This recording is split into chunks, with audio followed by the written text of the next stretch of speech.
Matawad na. Mama.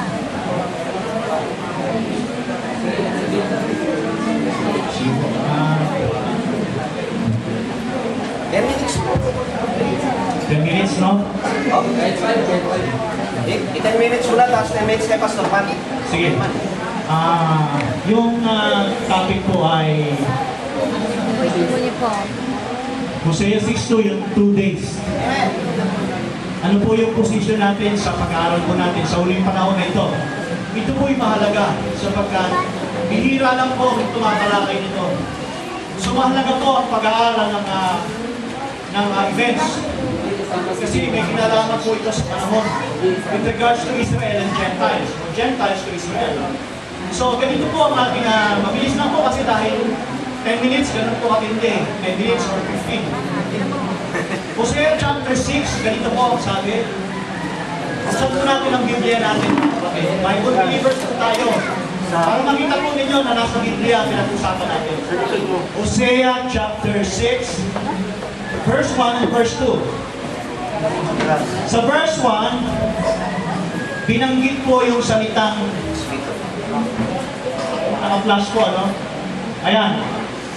Come and let us return to the Lord, for He hath turned, and He will heal us, and He hath smitten, and He will bind us up. Yung 2 days, nasa verse 2. After 2 days, will He revive us, and the third day He will raise us up, and He shall live in His sight. Now, sa verse 1, ito po'y patungkol sa Israel. And it's about 700 BC nang sinabi nito kay Hosea. Now, may mababasa kayong naka-headings, come and let us return. Meaning to say, ang Israel ay nawala sa kanilang original na kalagayan. Ibig sabihin, sila po ay na-backslide and tinapon sila at inilibing sa iba't ibang bansa sa panahon na yan. At kung hindi ako nagkamali, unang katuparan na sila ay mag-diaspora o disperse. Noong time na sila ay 10 northern tribes of Israel, it divided to 2 southern tribes, hatid po yun. Yung 10 northern tribes ay kinalat po sa lugar ng Assyria, kung hindi ako nagkamali. Noong 700 BC. But after 100 years, isinunod na dinisperse ang Judah and Benjamin.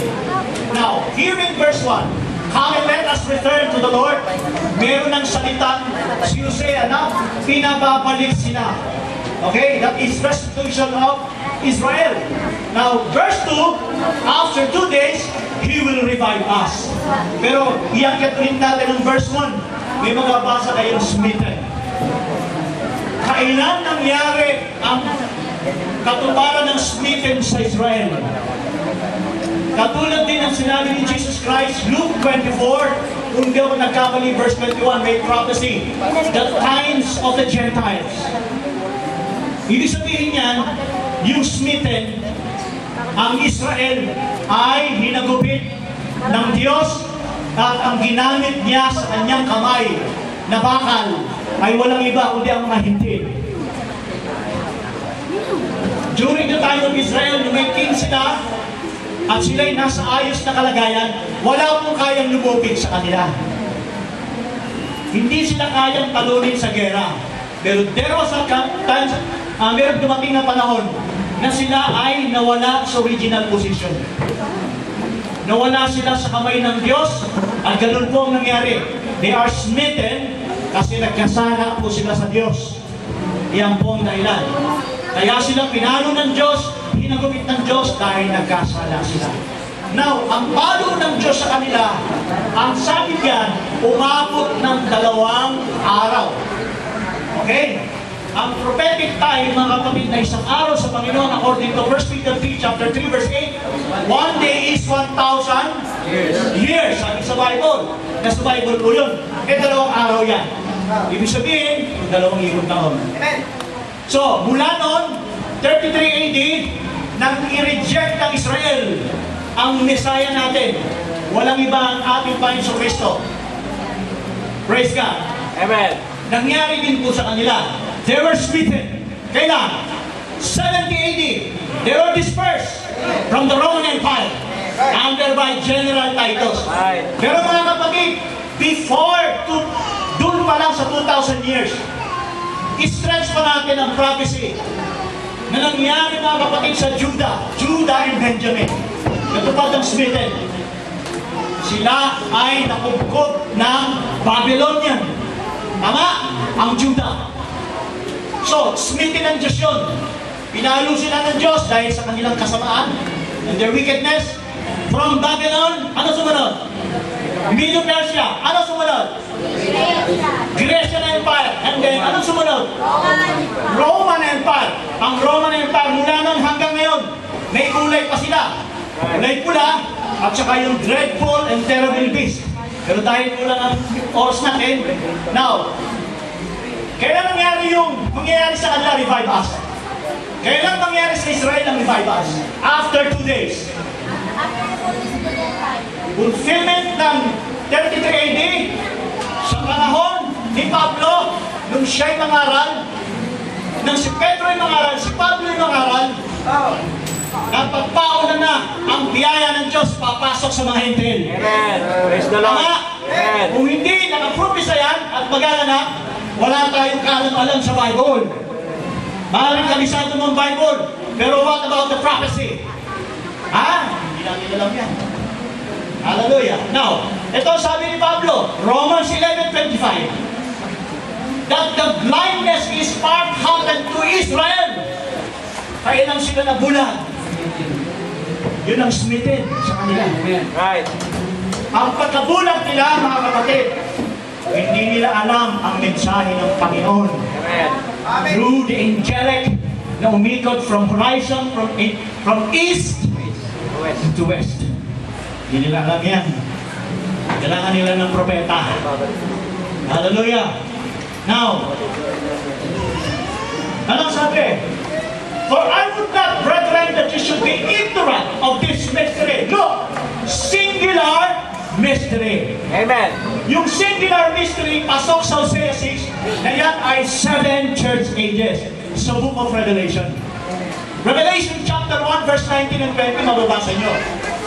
Na sinabi doon, merong hiwaga, merong mystery, singular.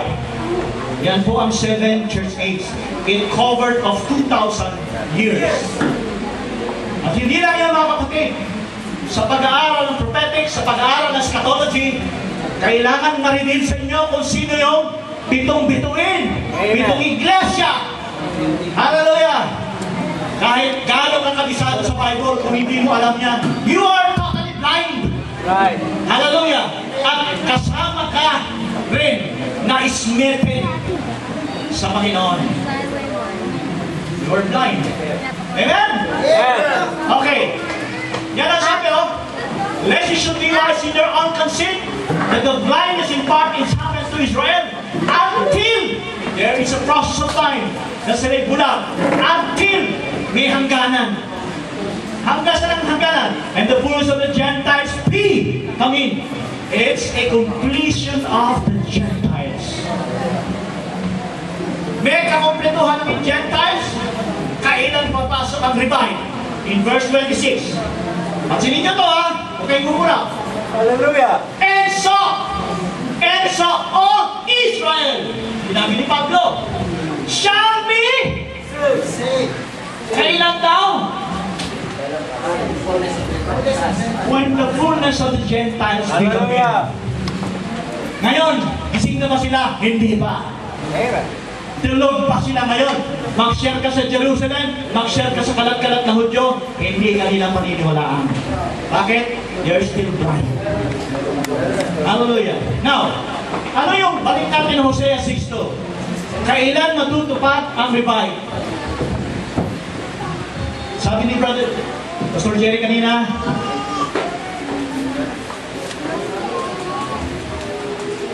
ito ang time ng Gentiles. That's 2,000 years. Namin na yan. Dito mangyayari ang pag-agaw. Tawagin natin ay rapture. Yung pag-agaw, yung pagliligtas para sa mga banal. And there is a 7 years tribulation. Now, kailan matatapos ang 2 days? Pag rapture. Kailan papasok ang revival? Sabi ganon, pag-iilan lang ako sa Hosea 6:2. Papasok ang revival sa Israel, actually pababalikin, after ng pag-agaw ng bride o ng mga mananampalataya. Amen. In glory. Sa lupang ito, may 7 taong kapighatian. Nakalagay sa Bible yan. Now, paano matutupad ang revival sa Israel? Meron pong 2 saksi o 2 witnesses. Yung pong paglitaw ng 2 saksi, yun ang palatandaan na tapos na ang hinding. After 2 days, He will revive us. Yung revive us nila ay sa panahon ng first 3.5 years sa pamamagitan ng 2 propeta. Revelation chapter 11, mababasa nyo yun doon. 2 witnesses. Revive po sila doon. And He will revive us. So, dito po sila may revival. During first 3.5 years, revival po nila. And then March, middle of the week. Okay, 5 minutes. Ito po ang revival.